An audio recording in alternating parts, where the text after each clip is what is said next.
Hello friends, welcome to rose designers. இன்றைக்கி நம்ம என்ன பார்க்க போகிறோன்னா, ஒரு பெண்டனோட பெயிண்டிங் அண்டு அசம்பிளிங் பார்க்க போகிறோம். இந்த பெண்டன் ஏற்கனவே பண்ணுறது நான் வீடியோ போட்டிருக்கேன். அதோட லிங்க்கை டிஸ்கிரிப்ஷன் பாக்ஸில் கொடுக்குறேன். நெக்ஸ்ட்டு என்ன பண்ணியிருக்கேன்னா, இந்த பெண்டனுக்கு ஒரு பிளாக் பெயிண்டிங் கோட் ஃபஸ்ட்டே கொடுத்துட்டேன். அது நல்லா காஞ்சதுக்கப்புறமா கிரிம்சன் ரெட் இருக்கும்ல, அந்த ரெட் எடுத்துகிட்டு நம்ம போட்டிருக்கிறதுல டிசைனில் கொஞ்சம் கொஞ்சமாக கொடுக்குறேன். இந்த மாதிரி டிசைனுக்கு ரொம்ப தின்னான ப்ரஷ் எடுத்து நம்ம பெயிண்ட் பண்ணணும். இது 00 எடுத்திருக்கேன்.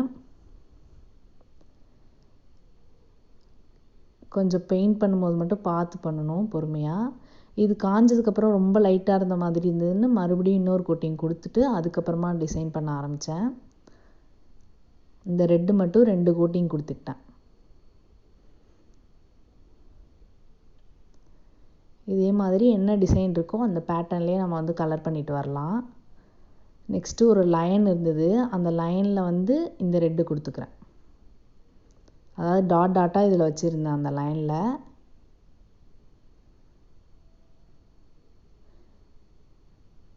இது ரொம்ப தின் ப்ரஷ், இதை வச்சு நம்ம கொடுத்துக்கிறோம். அதே மாதிரி அந்த கீழே ஹாஃப் ஜிம்கி தொங்க விட்டுருந்தேன், அதுலேயும் சேம் டிசைன் தான் போட்டிருந்தேன். அதுலேயும் இதே ரெட்டு கிரிம்சன் ரெட் வச்சு பெயிண்ட் பண்ணிக்கிறேன். இது கொஞ்சம் நல்லா காஞ்சதுக்கப்புறமா நெக்ஸ்ட்டு கோல்டு எடுத்திருக்கேன். கோல்டு அந்த ஓரத்தில் சும்மா லைனாக போட்டிருக்கேன்.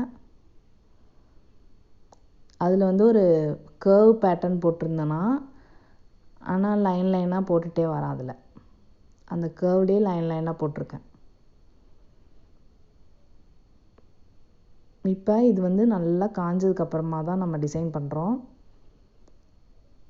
நெக்ஸ்ட்டு இந்த இடத்துல ஒரு வேவாக கொடுத்துருந்தேன், அதில் ரொம்ப தின்னாக கோல்டு கொடுத்துட்டு வரேன்.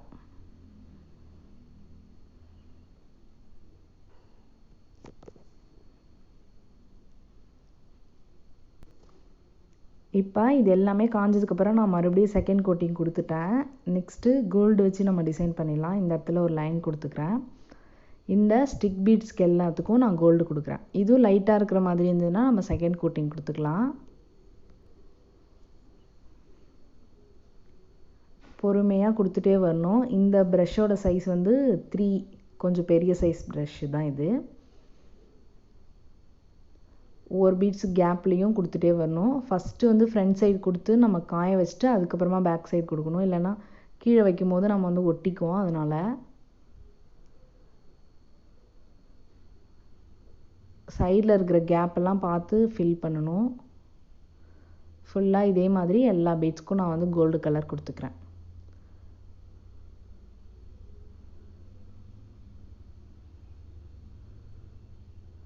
இப்போ இதே மாதிரி பேக் சைடு முடிஞ்சிச்சு. ஃப்ரண்ட் சைடு முடிச்சுட்டு பேக் சைடு முடிச்சிட்டோம்.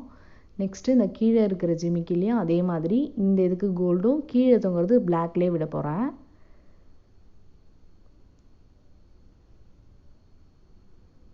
இது ஃபுல்லாக காஞ்சதுக்கப்புறம் மறுபடியும் நம்ம செகண்ட் கோட்டிங் கொடுத்துடலாம். அதுக்கு முன்னாடி நான் என்ன பண்ணுறேன்னா, பீட்ஸை கலர் பண்ணி வச்சிடலான்னு இந்த மாதிரி குட்டி பீட்ஸ் எடுத்துருக்கேன். அது ஒரு பிளாக் மெட்டலில் வேணும். அதனால் கொஞ்சமாக கையில் அப்ளை பண்ணிவிட்டு அதை நான் பெயிண்ட் பண்ணிக்கிறேன். இந்த மாதிரி ருத்ராக்ஷ் பீட்ஸ் 2 பிளாக்லேயும் 4 ரெட்லேயும் வேணும். நான் ஏற்கனவே 2 பெயிண்ட் பண்ணி வச்சிட்டேன். இந்த 2 ஒரு ரீஃபில்லில் வச்சுக்கிட்டு ஃப்ளாட் ப்ரஷ்ஷை வச்சு நான் பெயிண்ட் பண்ணுறேன். இதுலேயும் 2 கோட்டிங் கொடுத்துட்டேன் லைட்டாக இருந்ததுனால. இந்த பிளாக் மெட்டல் பீட்ஸ் மட்டும் ஒரு கோட்டிங்லேயே உங்களுக்கு கரெக்டாக வந்துடுச்சு.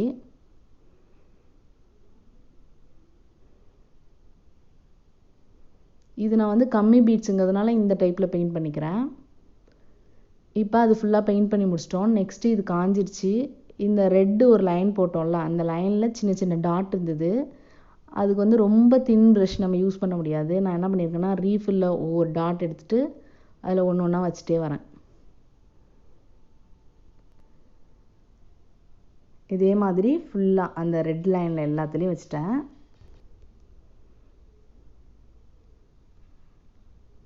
இப்போ சேம் ரீஃபிலால் அந்த ரெட்டு வச்சுலாம் நம்ம ஒரு லீஃப் ஷேப் போட்டோம்ல, அதில் ஒவ்வொரு கோல்டு டாட் வச்சுக்கிறேன்.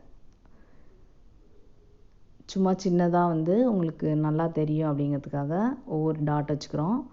சேம் அந்த ஜிமிக்கிலையும் அதே இதை ஃபாலோ பண்ணுறேன். இப்போ இந்த கோல்டு வந்து நல்லா காஞ்சிடுச்சா, மறுபடியும் செகண்ட் லைன் நான் வந்து செகண்ட் கோட்டிங் கொடுத்துக்கிறேன். இந்த கேப்லாம் இல்லாமல் நல்லா ஃபில் பண்ணிக்கணும். இப்போ வந்து நம்ம வந்து இதுக்கு வார்னிஷ் அடிச்சிடலாம். ஃபுல்லாக எல்லாமே நல்லா ட்ரை ஆனதுக்கப்புறம் தான் வார்னிஷ் அடிக்கணும். பீட்ஸ் இந்த மாதிரி கோத்துட்டு ஒரு நீடில் கோத்துட்டு ஃபுல்லாக நான் இந்த மாதிரி பெயிண்ட் பண்ணிக்கிறேன், வார்னிஷ் அடிச்சுக்கிறேன். இது ஃப்ளாட் ப்ரஷ் வச்சு அடிச்சிட்டேன். இதுலேயும் நம்ம வந்து செகண்ட் கோட்டி கொடுத்தோன்னா ரொம்ப ஷைனிங்காக நல்லா தெரியும். இது வந்து டெக்கார்ட் கிளாஸ் ஃபினிஷ் வார்னிஷ் யூஸ் பண்ணுறேன்.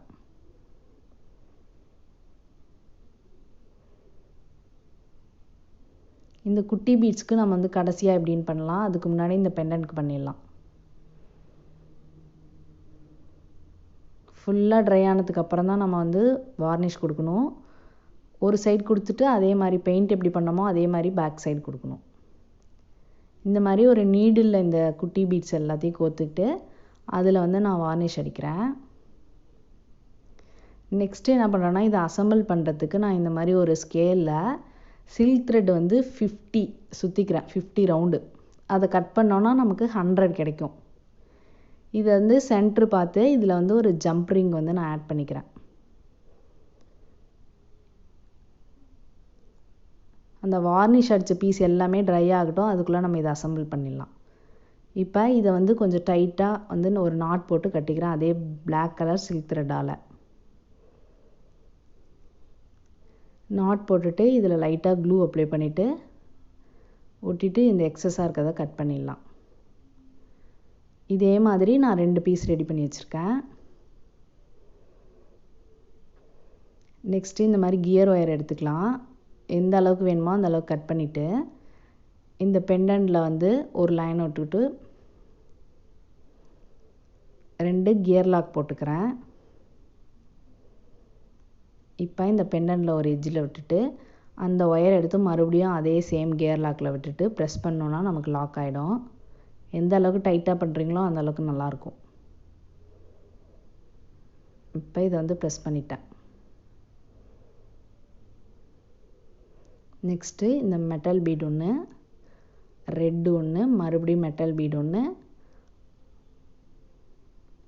பிளாக் ஒன்று,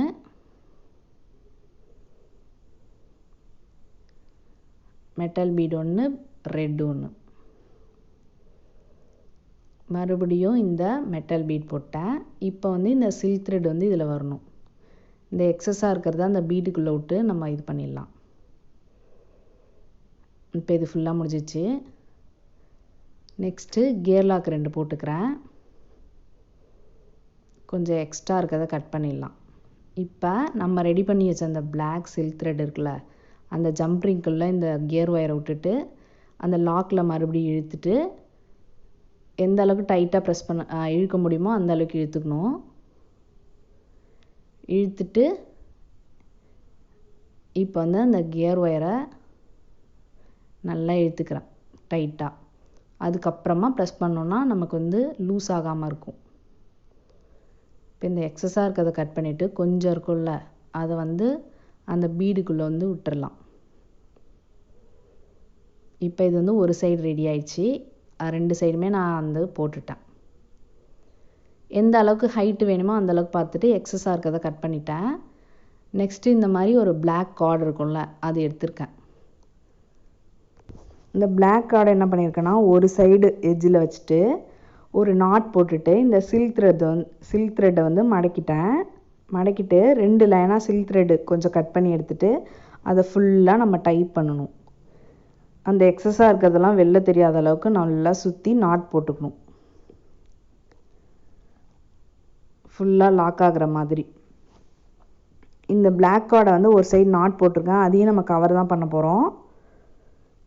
இப்போ இந்த கொஞ்சம் எக்ஸஸாக இருக்கிறத கட் பண்ணிடலாம்.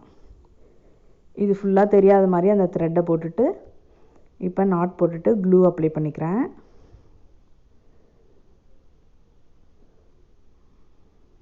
க்ளூ அப்ளை பண்ணி இந்த மாதிரி ப்ரெஸ் பண்ணிட்டீங்கன்னா அது உங்களுக்கு பிரிஞ்சு வராது. சேம் இந்த நாட் போட்டோம்ல அந்த பிளாக் கார்டையும் வந்து சில்க் த்ரெட் வச்சு இதே மாதிரி சுற்றிக்கிறேன். நீங்கள் வந்து இந்த டைப் தான் போடணுன்னு இல்லை, நீங்கள் நெக்லஸ்க்கு போகிற பேக் ரோப் இருக்குல்ல அதையும் யூஸ் பண்ணிக்கலாம். இப்போ இது ஃபுல்லாக போட்டு சேம் அங்கே நாட் போட்டு க்ளூ அப்ளை பண்ண மாதிரி இங்கேயும் க்ளூ அப்ளை பண்ணி கொஞ்சம் ப்ரெஸ் பண்ணி விட்டுட்டு எக்ஸஸாக இருக்கிறத கட் பண்ணிடலாம்.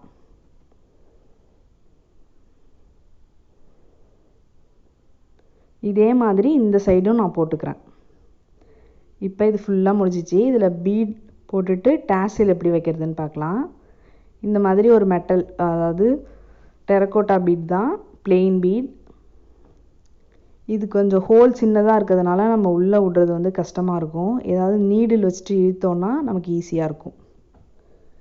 சென்டராக பார்த்து பிடிச்சிக்கிட்டு இந்த மாதிரி ஒரு சீப்பில் கொஞ்சம் சில்க் த்ரெட்டை சுற்றிக்கிறேன். எந்த அளவுக்கு மொத்தமாக வேணுமோ அந்த அளவுக்கு எடுத்துக்கிறோம். இந்த மாதிரி வச்சுட்டு நான் என்ன பண்ணுறேன்னா, இந்த மாதிரி zari த்ரெட் இருக்கும்ல, அந்த zari த்ரெட் எடுத்திருக்கேன். இந்த பிளாக்ல இந்த கோல்டு கொடுத்தோன்னா நல்லாயிருக்கும்னு இதை வந்து ஒரு 15 டைம்ஸ் சுற்றிக்கிட்டு நாட் போட்டுக்கிறேன்.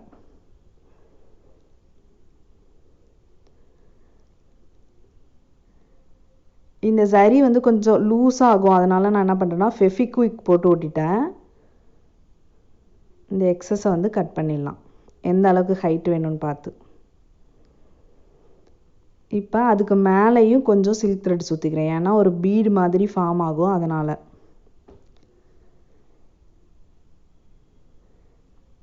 இப்போ இது ஃபுல்லாக முடிஞ்சிச்சு. இங்கேயும் ஃபெவிக்விக் போட்டு நான் வந்து முடிச்சிட்டேன்.